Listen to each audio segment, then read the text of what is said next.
Understanding the technology that powers the money is essential. Knowing the business drivers that inspire how the money is made is crucial. Bridging the gap between the mind of the technologist and the mind of the business is monumental. That is what TBF is all about. Let's start this never-ending conversation. It's time.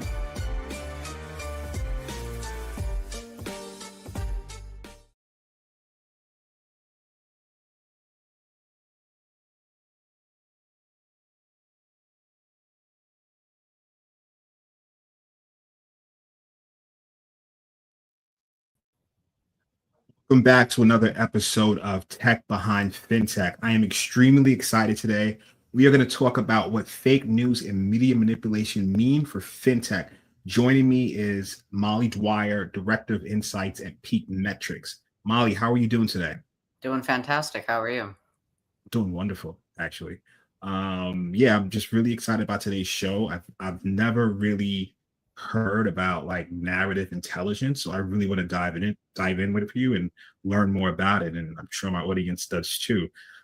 Before we kick it off, let's just do some housekeeping. Right, we are streaming live from Facebook, LinkedIn, YouTube, also streaming live from an Instagram feed we have going on. Most importantly, though, you can go to techbehindfintech.com and a link should be there to watch it live from the site. So techbehindfintech.com if you're not there already, or if you're not on LinkedIn. With that being said, let me formally introduce my guest so that we can kick the show off. Molly is the Director of Insights at PeakMetrics, a narrative intelligence company that empowers organizations to combat harmful online threats. In her role, Molly expands the realm of the possible for PeakMetrics use cases to answer customer challenges in the public and private sector. Molly brings a decade of experience working in open source intelligence, the open source intelligence startup space. Previously, she built and directed the analysis team for Predata, now a part of Fiscal Note. Molly studied politics and Russian at Princeton University. Her passion for combating disinformation was emboldened by her years spent living in and traveling in Russia, the Caucasus, and Central Asia. Well traveled, Molly. Something like that. Must have been an exciting time. It was an interesting time. The first year I spent in Russia was 2011, which going way back was when Medvedev was still president. So I actually went to the polls and observed as Putin got voted back into office in 2012. So you mentioned in your bio, it mentions that's when your passion for combating mis and disinformation started. Can you talk about that? Yeah, absolutely. So I spoke to being in Russia in 2011, 2012. That was way back when, a sort of different time for US-Russia relations. That was back in the era of President Obama's reset. And by the time I came back to Russia in 2014 for another few months, things had changed dramatically, both in the US-Russia relationship, and also Russia had launched the first invasion of Ukraine. And I was sort of seeing firsthand in a A/B test of people that I knew directly. I'd been away for a few years. I came back and I saw a very sharp turn in the way that they perceived the world and the way that they perceived the US, the way they perceived their own government and kind of their role in the world. And I was pretty shocked, to be honest. And it got me started thinking about what sort of tools do governments and other actors have at their disposal to really influence the perceptions and change the minds of people, as I kind of saw firsthand when I was in Russia in those years. No, that's really interesting because, especially in today's day and age, right? Like you literally cannot trust what you see because it could be a deep fake. It might not even be the real person.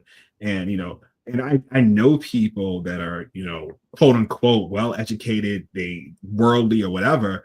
And they're sending me videos like, oh, look what this is happening. I'm like, that's not real. Like, they're like, what? No, look, I'm like, no, it's literally not real. Like that person, the person you're describing is a leader of unsaid foreign country, and he sounds American. His English is not like he speaks with an accent or interpreter in every other interview. That's not real. So I think, you doing it, being in the field so early and observing that, you have developed this expertise in something that we're seeing now. Like, what are your thoughts on the current status of deep fakes and so forth? Yeah, jumping forward to kind of the AI enablement in this space is just a completely different ballgame. I think one, it enables non-state actors to conduct these type of operations at scale in a way that previously had kind of been constrained to certain types of government actors. It can be, you know, uh, rogue investors, right? Like targeting a company or competitors targeting a company. It doesn't need to be in the geopolitical realm. But I think fundamentally what it comes back to, tying it back to narrative intelligence, is that this is a problem at a huge scale now enabled by AI. And a lot of the traditional tools in the media monitoring toolkit, are not AI enabled. So you're not able to go after the volume of the problem here when it comes to manipulation. The volume of data has just become so large at this point. It's hard to even wrap your head around. What are some of those traditional tools that were used previously? Yeah, so I think that's where you're looking at like your traditional media monitoring or brand monitoring toolkits from the legacy tools like, Brandwatch or Cision, things like that, that are maybe just helping you keep an eye on like mentions as a key metric. And I think that where I've seen the industry evolve in the past decade is really away from mentions and towards narratives, and away from, maybe understanding things in isolation to understanding, networks of accounts that are pushing a certain narrative, or key influencers who, when they get involved, grow the conversation by like 10x when they share it to their followers. So, explosive points, I think, is where maybe traditional media monitoring tools, we're moving a bit past that like mentions volume keywords approach to something that's a bit more holistic in terms of capturing, quantifying, qualifying the internet that we know because we live on it. But I think we're struggling both in terms of tools and technology, and even our own kind of language for how to describe what we all sense is intrinsically happening online. Now, it's interesting, right? Because when we think about it, I guess there's different terms here. There's like, digital deception, there's narrative intelligence, and I want to kind of get into each one of those step by step.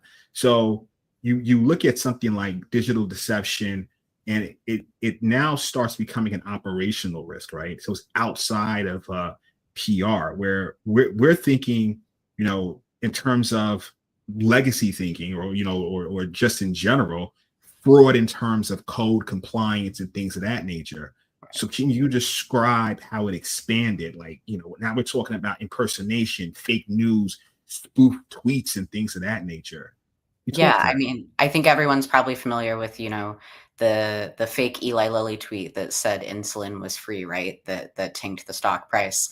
We're familiar with, several instances of sometimes it's old school digital deception. So someone just calling up a head of a company or a head of a country and claiming to be someone that they're not, and getting into conversation with them, whether they're using AI manipulated tools or not, to disguise their voice or disguise their appearance and make themselves seem like someone that they're not.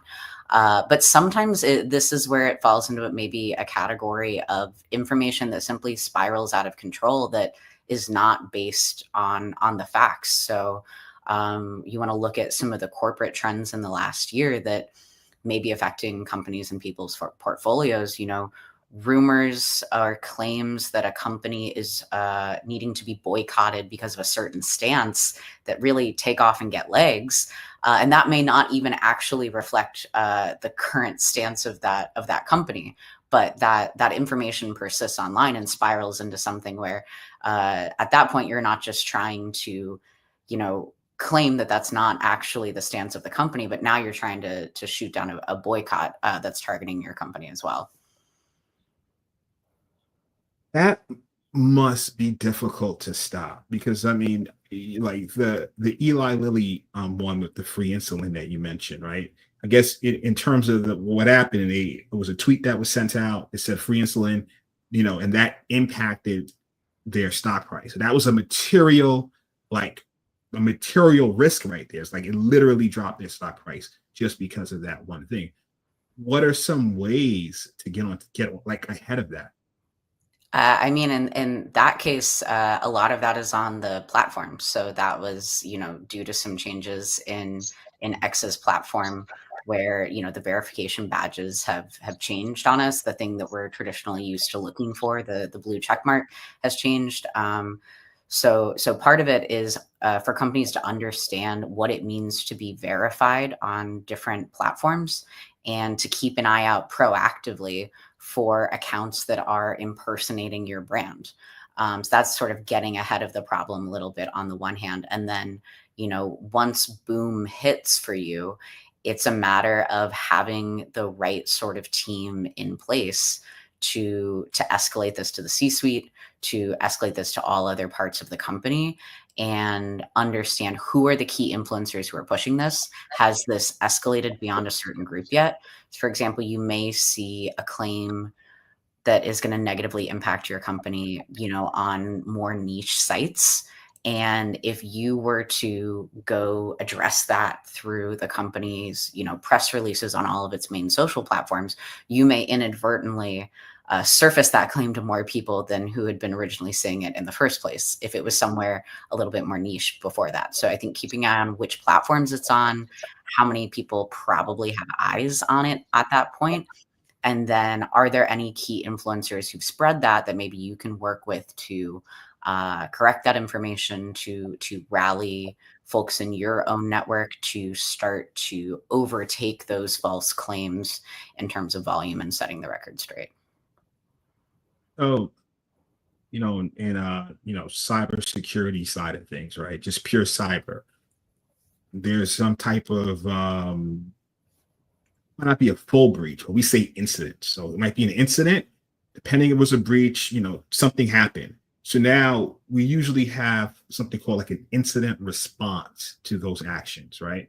And then if it's full scale, everything shut down, you usually have some sort of disaster recovery and business continuity plan. In hearing what you're saying about digital deception now, where it can materially impact the stock price and you can lose hundreds of millions and like that, right? It sounds like how you just described it, that's your version of an incident response plan. Do you call it the same thing in your domain? Yeah, absolutely. I think we're seeing companies take these sorts of narrative threats as seriously now as cyber threats, and we're seeing those types of teams sort of come together in these joint task forces within companies. Teams of folks that maybe traditionally have not worked super closely are being brought together by, the overlap in they both care about information online and how it impacts the brand. So I've seen corporates that we work with doing things like tabletop exercises and essentially wargaming, practicing for what is the incident response plan if, for example, a viral influencer who loves to target companies and claim that there needs to be a boycott of that company because of their stance on certain issues. What happens if your company ends up in the crosshairs of one of those influencers? What is their response plan? So I think it's something that companies are taking into account more and more in the past year or two. You know what? I mean, just this part of the conversation is going to help me in my career, because in the organizations I work with, we definitely talk about DR, we do tabletop exercises and so forth. And, full transparency, no one is talking about what you just said. Like, it's one of those things in which we're looking at like total cyber, right? There's a breach, malware incident, somebody falls for the, phishing email. Don't click on links, people, right? Like we're thinking about stuff like that. We're thinking about, okay, if my API code gets compromised, what do I do? Like more on the technical side. But I haven't in working it from finance to FinTechs to other verticals, I haven't once had a tabletop exercise talking about what do we do if someone puts a false claim online and it starts getting legs, right? And I think you could see where that would intersect with cyber, of what happens if there actually is no cyber incident, but posts are going viral claiming that there was a cyber breach at your company, that customer information is leaking. that starts to get legs, and you're checking on your end, there actually is no real incident behind this, but that doesn't matter in the moment where this claim is spreading online. How do you reestablish trust with your customers that you're not, denying something or trying to hide something when you say that no such incident exists and that all of the customer data is safe, right? No, that's you're totally correct on that. Like right now, like I'm extremely curious on, and now I want to do my own research based on just our brief conversation so far on how do we go against it. Like I like what you said, like the typical response, right? Because you said this earlier, is you know what, let's get on top of this. But if it's at a niche site, by us now acknowledging it, right, it can blow up and spread even more. Where so that's a fine balance. Like, do you ignore? Do you acknowledge to give it, actual legs and make it seem like you just took some random post by someone and now you're legitimizing it in a sense because you're talking about it, whether you're disagreeing or agreeing, you're talking about it, and it's almost like that's what they wanted. It's a book I read years ago. It was called "Trust Me, I'm Lying," the Diary of a Media Manipulator, right? Mm-hmm. And that was one of the strategies. It's like you plant something in one of the small sites, right? Mm-hmm. Everyone right now just wants content. So now some blogger looks at that link and go, oh, you know what? This is an interesting story. He promotes it. Then it keeps going up and up the food chain until like, boom, the target is met. Some news person says, oh, wow, this is a breaking story. Let me get on top of it, right? And they take it because there's so many times we've seen things that started on the internet actually end up on like primetime news. Exactly. Right? And we've seen instances of, internet threats turning into, physical violence in the real world, and also internet threats turning into, physical protests, or things like boycotts are another example of the way that things will jump from online to offline and have a material impact. I love the title of that book. I'm going to make sure to jot that down. I've got another book that I would recommend back at you that kind of goes back to the earlier part of our conversation, and I've always enjoyed its title. And it's Nothing is True and Everything is Possible by Peter Pomerantsev, which is dating myself a bit here. I think it's probably from about 2016, but talking about how that change of reality doesn't matter, how that sort of happened within the Russian media environment in the period that I was there, that I find interesting. But kudos to both of those people for titling those books, because that scratches the right itch in my brain for a good book title.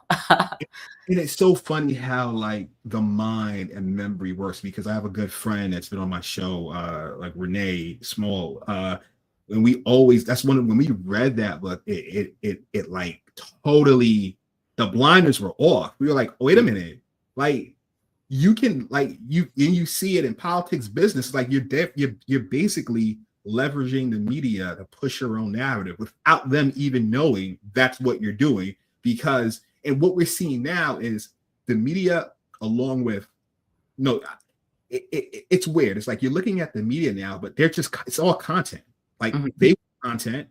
People who blog, post, videos, everyone wants content, and everyone, and the more salacious, the more on top of it I can be, I want to post first. So it's just rush to post content without necessarily fully validating if that content is true or not.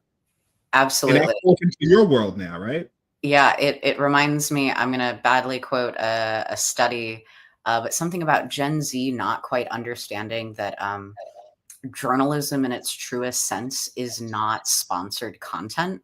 So there was an anecdote that I'm remembering from somewhere where, a younger Gen Z journalist was covering an event, like a sports event or something of that nature, and there were other content creators who were with this young journalist at that event, and they couldn't quite comprehend, the content creators couldn't quite comprehend that she was just a journalist and that she was not sponsored by anyone to be there. And I think that line, not just for Gen Z, but for all of us, has been, I think, increasingly blurred in the last few years of just sort of assuming outright that everyone has an agenda, everyone's pushing content, everyone's, influencing for something, and then, you know, what diminishing role does that have for theoretically journalism where they're not pushing something? But I think it changes the calculation maybe for corporates, where traditionally you might have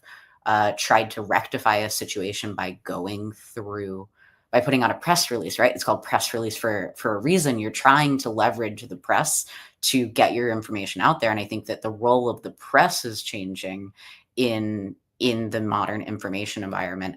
And you need to be thinking about ways to go directly to essentially internet users to share your message without needing to leverage the traditional media levers, because I think that we're finding that they have less influence than they did 10 years ago.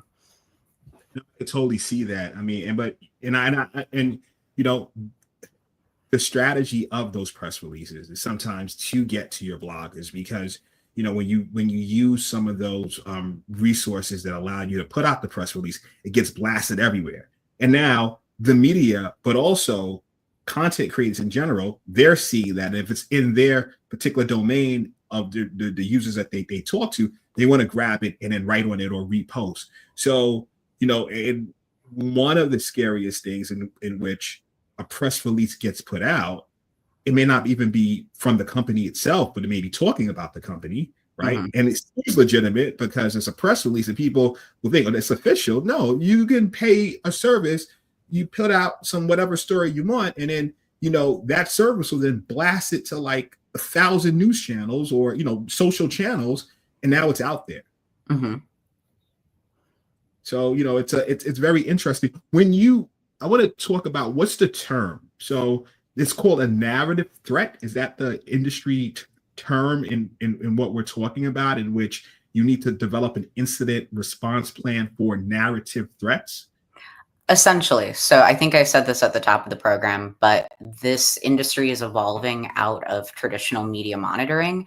And we're at this point trying to develop the language to describe the thing that we all know is happening, which is that something is threatening to your brand, but it's not just benignly threatening to your brand. It may be launched by someone who wants to harm your brand. So that's a threat, whether it's launched by an actor or not. And I think narrative is the term that the industry is using to try to get beyond media, whether it's traditional media or just thinking of social media in more simplistic terms, maybe in terms of like keywords or mentions. Those keywords and mentions add up to narratives. And I think it goes back to the scale problem of, you know, if you're looking at millions of mentions, how do you even wrap your head around what is within that, right? You have to put a narrative on top of it, understand competing narratives against each other.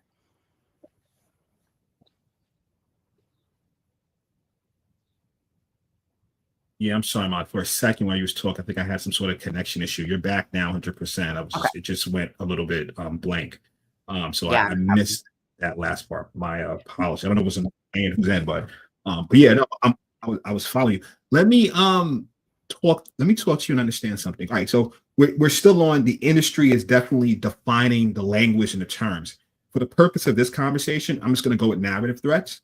You know, just to put a label on it, right? But you know, we heard of threat intelligence, at least from a cybersecurity standpoint.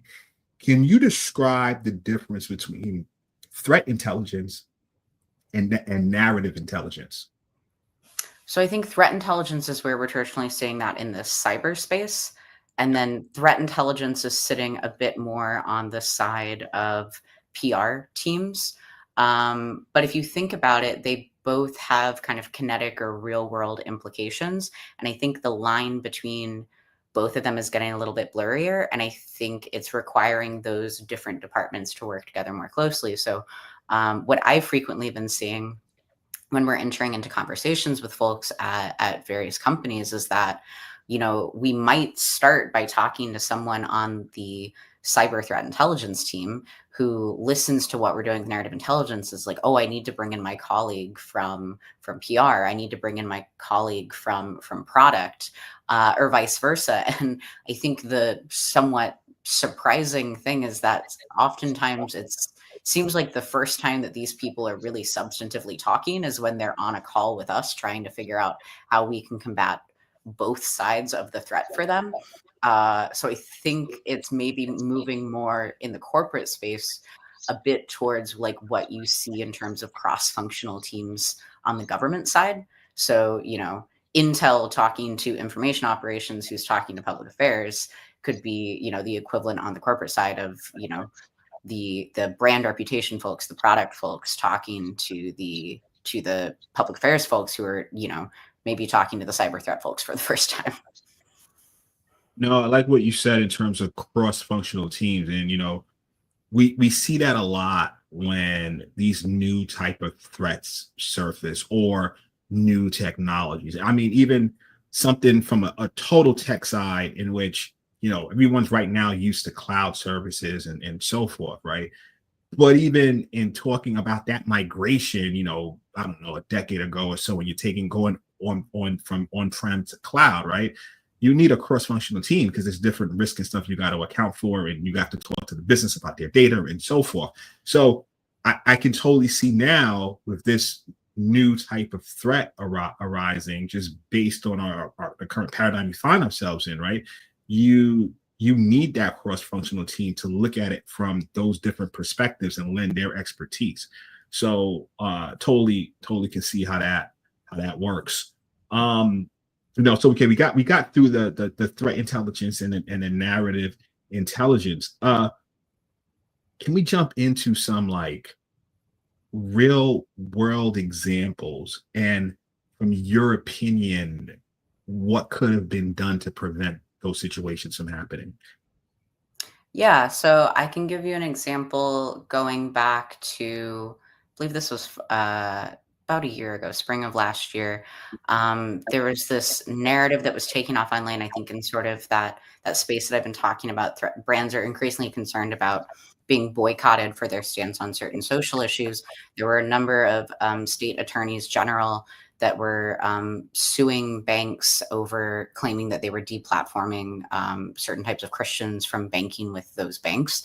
And even though it was targeted at one specific bank, you were seeing folks make associations to other banks. So even if you were not one of the banks named in those suits, the narrative was essentially taking off online that other banks were implicated. The narrative was just getting really out of control from these lawsuits, and it didn't always seem like folks were on top of it with a response plan, given sort of how long you could see the run up of this happening. Right, it was lawsuits that were being filed, so it started very sort of quietly in the background, and then by the time it exploded online, it was sort of too late to do something, as the cases had worked their ways through the court. And then it just sort of exploded, and all of the banks were implicated, and you were seeing distrust in the banking system, distrust with certain banks, and at that point it was sort of too late to correct on it. So I mean, in a situation like that, right, in playing Monday night quarterback, right, what could have been done? So I think the first thing here is for brands to not just be aware of themselves in the information environment, but aware of competitors in their sector as well. Just knowing how rapidly narratives can jump between different organizations. So you may not be directly in the crosshairs now, but users may start making that association, or someone might start bringing your brand into the conversation. And I think that's why I talk about like needing an AI solution to an AI problem. If you're a corporate comms team, it's enough work on your plate already just to monitor what's going on with your brand, like let alone keeping enough of a finger on the pulse of what's going on with your competitors, right? Like that's just millions of mentions that are happening every day. But if you are able to use AI-enabled narrative intelligence tools, you can more easily keep that sort of 30,000-foot view on what's going on sector-wide, and not just at the level of your own brand, to understand when narrative claims like this start to bubble up, and get a sense of whether or not they might jump over to your brand and have an incident response plan in place for a situation arises if they do. So that makes sense. So I like that, because the same thing is in, from traditional cybersecurity. You want to understand the vertical that you're in, right? You want to understand all your competitors in the space and what they're going through and what threats they're currently facing, or if there have been breaches in your particular vertical, because then like, listen, these threat actors, right? If it's successful in one of your competitors and they got away with it, it's like, all right, let's just do it to the next company with the same thing. Like, why reinvent the wheel? Like, it working in this industry, we're going to keep trying different companies. So I totally understand the need to monitor an entire vertical and your competitors in that space. Spot on. Now, right, you're monitoring it. You find something in from a competitor standpoint that they're suffering, or something is spreading. You get that information. What's next? What do you do?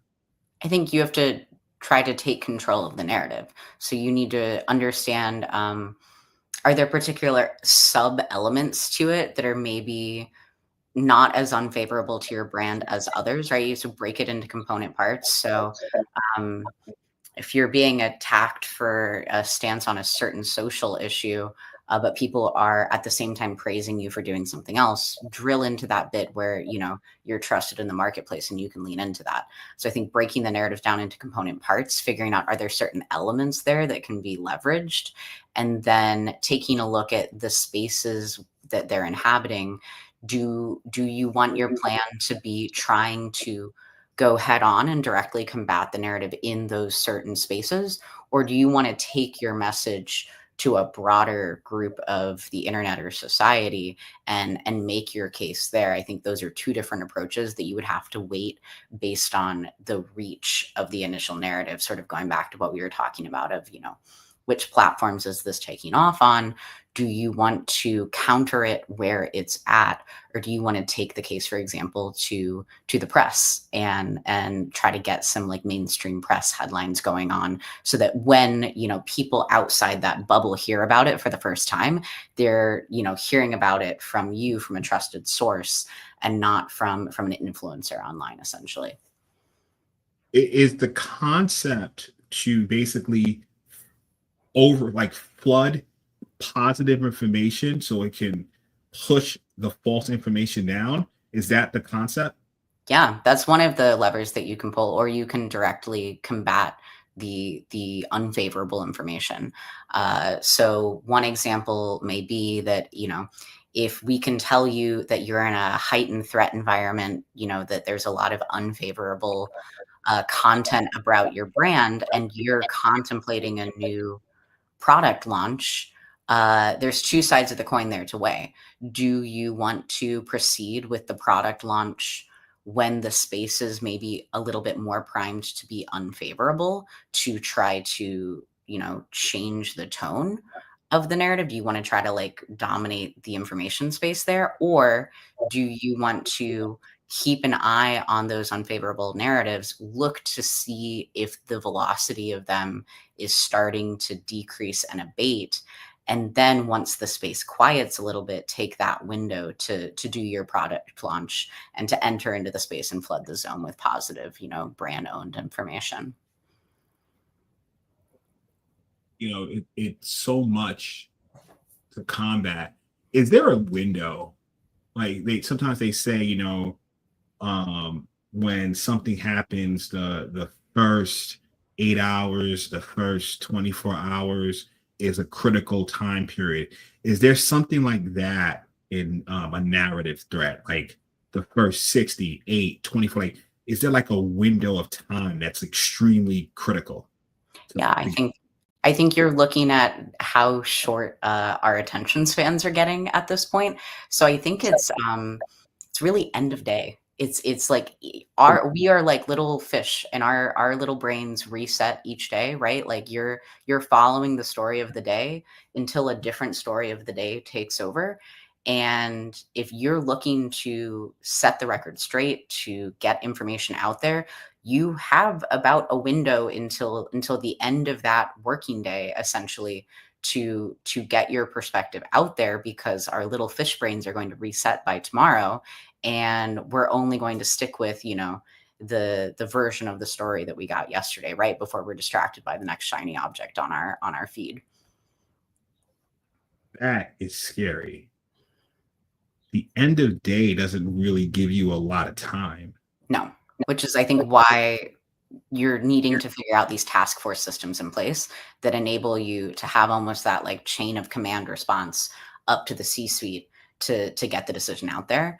And I think it speaks to the need for not just qualifying what's going on with a narrative threat, but quantifying it. I mean, I think we know C-suite likes to make decisions quickly and likes to make decisions based on available data. So that's one of the number one things that we see in working with corporate customers is that they want a number to describe how threatening a narrative is that's based on, their own personally calculated, sense of risk and threat and, favorability towards their brand. Everybody has a slightly different calculation. So we bake that in there and then we give them a number on different narratives because at the end of the day, the comms team, the public affairs team is going to have to make that case to the C-suite and say, this is an 8 out of 10.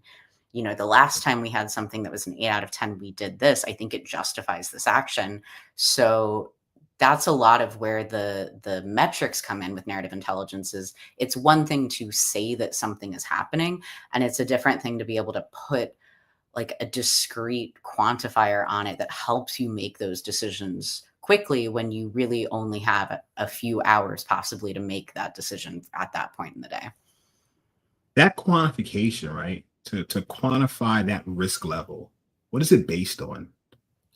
So we essentially have a matrix of different indicators that we can put into the threat score for all of our different customers. The way that we think about it, we hear whether it's on the gov side or the commercial side, is that traditional sentiment monitoring, people are just sort of throwing it out the window because it's based really just on language toxicity in traditional platforms. So it's looking for like negative words, essentially.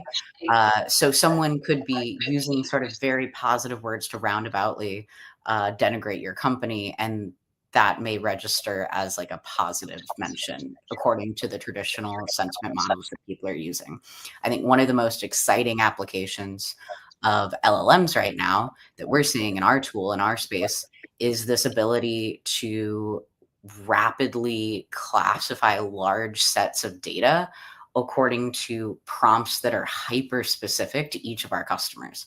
So we don't need to go out and do a wild data science model to create like the perfect threat indicator for each company. What we can do is say, I need to determine, whether the mentions not just are like the bland sentiment good or bad, but are they good or bad to this specific company in the specific instance of the world that we're living in according to, the last 3 months, assign a score to each mention, boil all of those mentions up to tell me, how unfavorable the data is over the last day, add that into volume, add that into the reach. So like how many, followers or subscribers do the accounts have that are pushing this message? Calculate that into velocity as well. I mean, we've even seen things like, if you're a car company, all of those things matter. But at the end of the day, the thing that matters the most to your brand is whether or not people perceive your cars to be safe.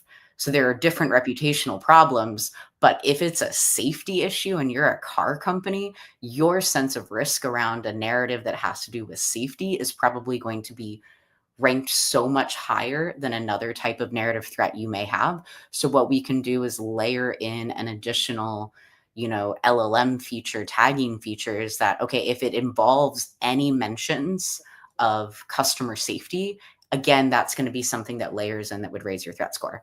If you are, for example, in the cyberspace and you have a list of, the top, cybersecurity researchers, journalists, like Bleeping Computer, like the types of people who are sort of typically the first to respond and cover emerging cyber threats, we can weight your threat score so that, if anything is coming from these major influencers, again, that's going to rank it to the top, and their mentions are going to be worth more in terms of contributing to your threat score than a random person on Reddit who is posting in like a really niche subreddit and doesn't have any followers, right? No, I'm following you. And you know what I find like fascinating in how you quantify it, because I was waiting for it, but you never said anything about a numerical, like how much this could potentially impact. So I found that interesting, but I get why, right? It's like, how do you put a number to a threat, right? And say, you know what, this could cost the company X million. Excuse me for a second. Oh, excuse me. Yeah, no problem. Sorry about that. Yeah, like how can you say like this could potentially cost X million? I mean, I think that that's the direction that we're moving in. Who's to say where we'll be if we were to talk again by the end of the year? That may be the next metric that we're trying to include. But I think what it's going to come down to, and I think what that speaks to, is that brands have their own understanding of what matters to them, and they don't want a tool that is just off the shelf that reflects some other company's version of risk or potential market impact. They want it to be tailored to their specific circumstance. And I think that's what that question speaks to is, if there's a threat around a product that is not a significant revenue stream for us, that would be a different level of threat than, our top selling item, right? Or the level of a market impact of like a cyber threat or something of that nature. So I think that's the direction that the industry is headed in for sure. Oh, absolutely love it. We're gonna take a brief moment from our sponsor, and then we're gonna come right back. I love this conversation because I could really keep going on and on. Like I'm fascinated by it. Are you an emerging fintech with a limited budget seeking more sales and partners? Introducing Strategic Generation, your partner in leveraging cybersecurity for sales and partner enablement. Fintechs often lose opportunities due to unsophisticated cybersecurity programs. That's where we come in. Strategic Generation assists with due diligence, security posture visibility, penetration testing, and on-demand virtual CISO services. We connect your systems to our partnered platform, and voila!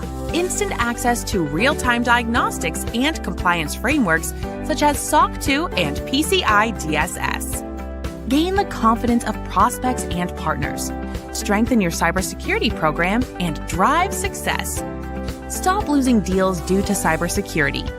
Visit strategicgeneration.com and click on On-Demand CISO to connect with an expert.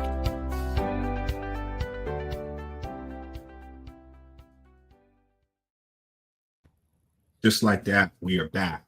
Yeah, so that's where the industry is going by the end of the year. Well, we'll see how far it gets there. But it does make sense though, looking at those types of keywords or key issues for a particular vertical, which is customized for each vertical, right? As you mentioned, in the car industry or automobile industry, right?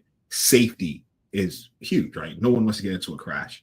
So anything around that, boom, that bumps up the risk risk score higher, right? I would assume if we're talking about financial services and anything around stock manipulation or anything like that, boom, that will increase the risk score that you come back with. Because from a C-suite perspective, right, even on the cyber side, they don't want to hear the technical jargon. They want to hear like, listen, what does this mean for the company? Can you quantify it? And that's gonna give me, okay, this is how I need to react to it, or if I should put it to the top of my priority list, or it's down, right? So we have low, medium, high, critical, right? Risk, usually how we look at things, and then we take it from there.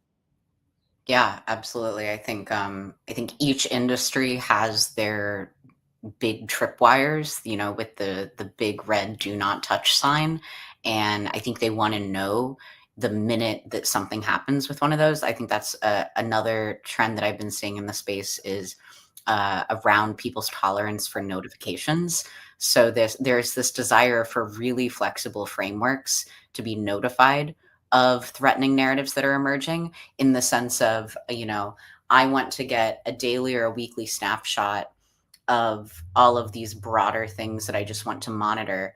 But the minute that something happens with one of these big tripwires, I want to be notified immediately. So I think it speaks to like the email overload, the notification overload that a lot of us feel as well, of how do I curate, my notifications to reflect my level of threat, where not everything has the same, time band on it. I can wait until my weekly digest to understand what's going on with competitors in my space. But if one of the competitors in my space is mentioned with one of my tripwires, I want to be told about that immediately. Or God forbid, if something happens with our company and one of our tripwires, I want to know immediately about it. And that makes sense. I like that, tripwires. That makes sense. Like it's interesting. So from this conversation, I mean, for me personally, is going to lead to other conversations I have with organizations, because, like I said, this is something that I haven't heard being talked about enough. I mean, we see the effects of it, obviously, right? And we live in the world of the internet, right? I think that's what I Yeah. find so fascinating about this space. Having worked over a decade now, sort of in the realm of the internet, and all of the tools that have emerged to help us try to describe what's going on in this place where, most of us are. Sometimes we're just passive consumers. We're reading information, but we're not posting new information. And sometimes, you're an expert on an issue and you're considered an influencer in a space, and, you're seeing something in your feed that may be curated and tailored directly to you, and that your colleague sitting, 2 desks down from you or a state away from you is not seeing a feed that looks anything like yours. So we're all sitting in some sort of shared reality that's also very niche and tailored to us. So how do we come together with, like I was saying before, a common language to just even describe what's going on, and like why something is going viral or why something isn't going viral? And then how do we quantify something that is so big at this point? The volume of data on the internet is insane. How do you even find the things that you really care about within that noise? And there's another another way, right? We've looked at it from a nefarious actor or threat actor, or I'm going to say maybe it's a narrative threat actor. I don't know if that's going to be a new term, right? Planting a story. But what happens when the company itself plants stories to manipulate the media, right? I think there was a preparation for this interview. It was like fake articles they were used by a taxi lender to inflate their stock prices, resulting in a 4 million SEC fine. Mm-hmm. For that issue, in that particular story, the company itself planted something to inflate their stock prices. What is that a situation where, if I'm a competitor of that company, right, I would want to know that information? Did that impact me in any way, right? Just seeing a competitor doing that. Yeah, lessons learned, right? I mean, I think we're entering into a huge unknown with the AI generated video content now, right? Like how are companies getting reacted to when they are, using AI generated content for ads, right? Like what lessons can you learn from how your peers in the space are being treated? If they're pushing certain information using different types of AI tools, are consumers rolling with that, or is there a backlash? I think there's a lot of lessons to be learned and hashed out. Really, I think probably in the next year as companies start to leverage more of these tools at their disposal. Oh, I absolutely love it. This was a fascinating conversation. I always love these types of conversations where it's something totally new, haven't thought about, but after you talk about it, it seems blatantly obvious, right? It's like I really wasn't thinking about it, but as we're talking about it, I'm like, yeah, that's an actual threat, and that it should be treated as such, and we should actually have an incident response plan on how we're going to deal with it, and not like totally wing it when it does happen, because we haven't done that in the cyberspace, right? We've been developing these processes, policies, how we're going to respond for years, right? But this particular threat is obvious. We see it happening. Why aren't we treating it the same way? Molly, learned a lot. It's things that I'm going to actually start following up on myself. So what we do is we give our guests the platform to talk about what they want to talk about the company, how people can find them, and so forth. So I'm going to give that to you, and I'm going to step off stage so you can do that. Yeah, absolutely. So, as mentioned at the top of the program, I'm the director of insights at PeakMetrics. PeakMetrics is a narrative intelligence company. So, we help our customers understand narrative threats to the brand. We're dual use. We're working on both the government commercial sides, working with companies in the Fortune 500 and elsewhere.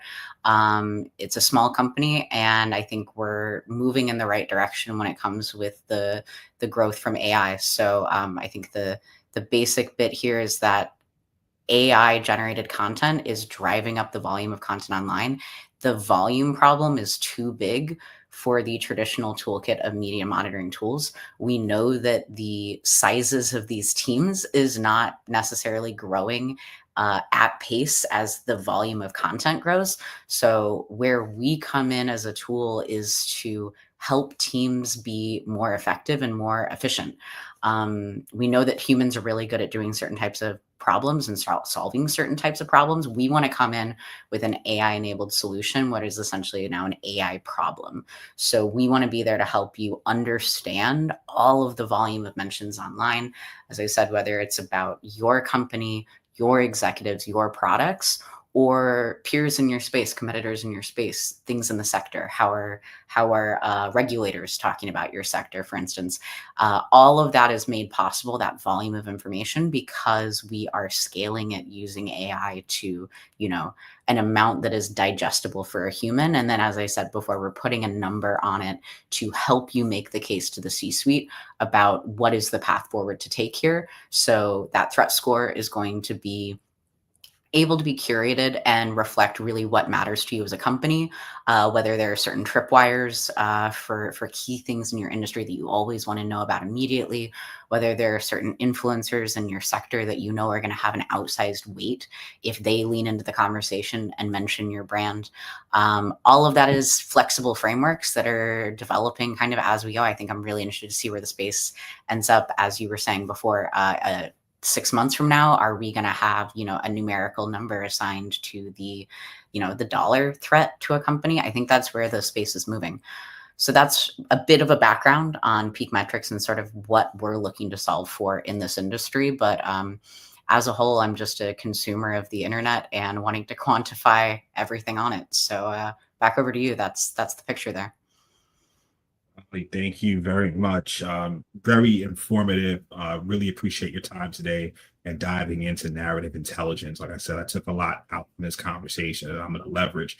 To the audience, as you can find us on Tech Behind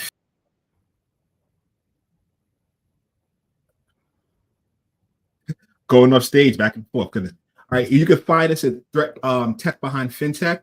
Also, we have a free newsletter that goes out every single week that keeps you on the pulse of the fintech industry and also our upcoming guests. You can find that at Tech Behind FinTech. Hit subscribe. I'll put it as part of the video. So yeah, Tech Behind FinTech / subscribe. And then you can subscribe to our newsletter so you can stay in the know. As I say every single week, whether you've watched this show live, whether you're going to watch it this weekend or you're going to watch it next year, appreciate you for the viewership. Definitely thank you very much for the messages, the DMs, the comments, and so forth. We thank you very much. On that note, to all, have a great weekend. Molly, take care. You are now, this is the first episode we did on narrative intelligence. So you're a friend of the show. Love the conversation. if anything pops up on the news in terms of narrative intelligence and we need help further understanding it, I'm going to reach out to you and see if you could come back and help us understand what's happening, the impact, and you can say, you know what, reference intro, this is exactly what I was talking about, and how we can dive into it. So definitely appreciate your time, and I look forward to that future conversation. Absolutely. Thank you so much for having me. Everyone enjoy your weekends. All right. Cheers.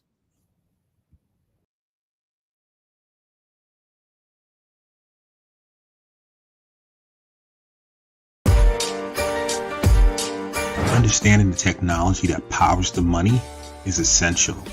Knowing the business drivers that inspire how the money is made is crucial. Bridging the gap between the mind of the technologist and the mind of the business is monumental. That is what TBF is all about. Let's start this never-ending conversation. It's time.